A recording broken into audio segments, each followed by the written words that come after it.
All right, good. So continuing on from what we've been working on the last couple of weeks, a lot of what we've been working on in class, shown on the channel, is this 2-on-1 grip on this side. So I just realised you were over there. He did move. He's definitely gone up to level 2, right? So we've got the grip. He's got a grip first. We're going to make our grip come underneath, snap this grip off, bring the hand under if possible so you can't easily re-grip, and then we're going to go to this 2-on-1 position. So over the last couple of weeks, we've worked on some different sweeps, like pendulum style sweeps. We've worked on taking the back, all different sorts of things. Today we're going to look at a specific position called the Reverse Kimura position. So we're going to try to look to stuff this arm in and try to pull the elbow away. But the only way that I'm going to be able to do that against a strong opponent is if I also use the legs to bring him in. If I try to just pull his arm into the position, he's going to be strong. So I'm going to try to bend this in, pull my knees in, and we're going to go underneath, grip the wrist, grip my own wrist. Now this position here is still not particularly strong. I want to move out so I'm at an angle on my partner. So I'm just going to take a little movement and try to bring his elbow as far away from his ribs as possible. And I'm going to bring my leg over the top of the shoulder like this. So at the moment Jack's on his hand. Let's just say that I've collapsed him and he's down on his elbow, because if he's on his hand, we're going to look at something else in just a minute. So I've pulled him to the side, he's down on his elbow, and he's not really making any effort to bring himself back up. So the first option that I'm going to take is an arm bar on this arm. Because his head is low enough, I'm going to think about taking this knee to the floor. So lifting my hips up, driving my knee down, and putting my shin across the back of his head. Immediately, I'm going to try to bring my knee underneath his arm. Now, if he decides to stay where he is, we have like this choi bar position. We could finish from here.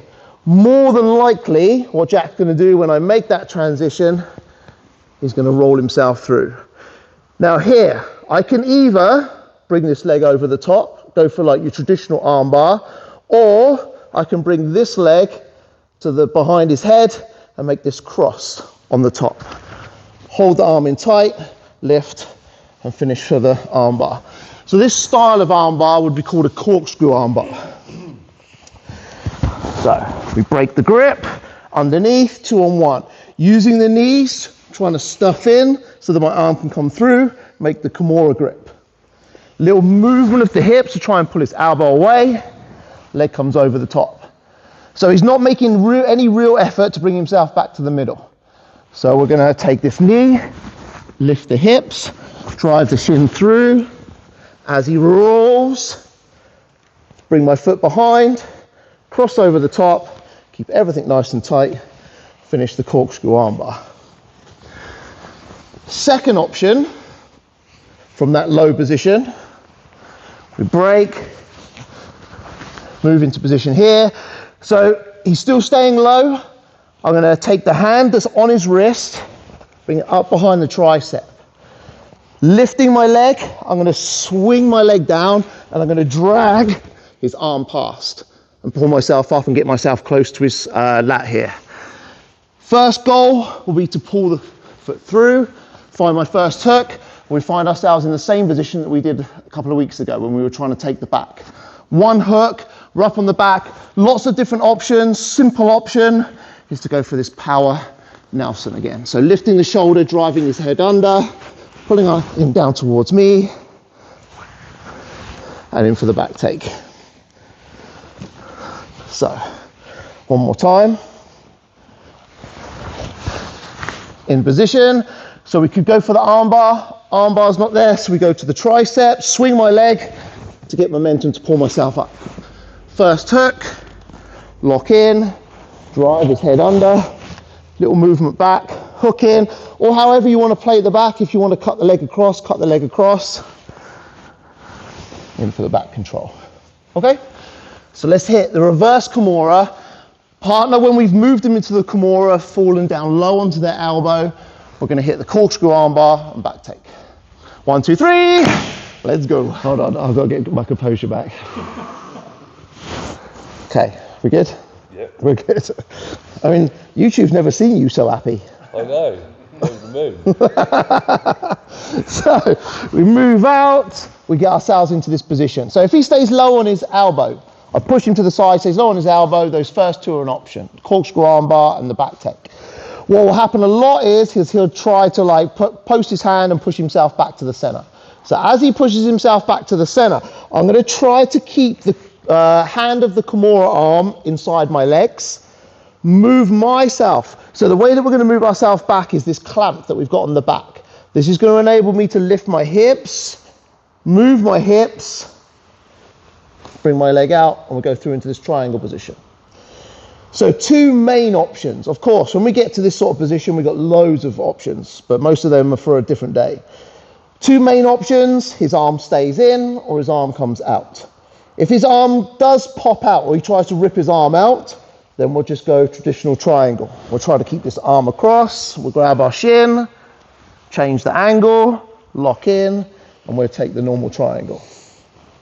But what we're really looking for here is the Baratoplata. So if the arm stays in, I'm going to take my leg, bring it over the top of his head. Now it's really important that I keep some good like press away power with this leg. What I don't want him to be able to do is start using his head and collapsing my hips down. So I've got to keep good kick in. The arm that's through underneath the arm is going to reach across and grab hold of my own thigh, and I'm going to place my foot onto the hip. So this leg is going to stay tight. This leg kicks away and clamps down, so it's not across the body like this, it goes down the shoulder.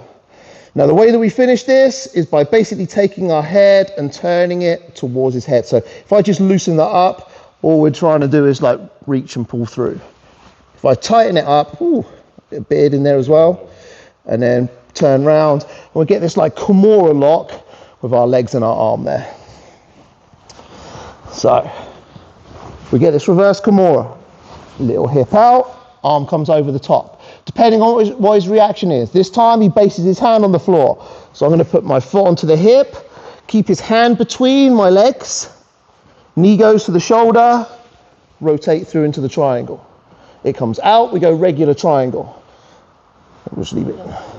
If it stays in, bring the leg across, but make sure that you keep good pressure with the hamstring and lock in as tight as you can. Foot goes to the hip, both knees come together, and then my goal is just to put my head on his knee. You won't get anywhere near it, but that's the goal. Think about head to knee to turn around. Okay? So let's look at the triangle option, if you know it, but end goal is 100% the Baratoplata. All right, let's do it. 1, 2, 3, let's go.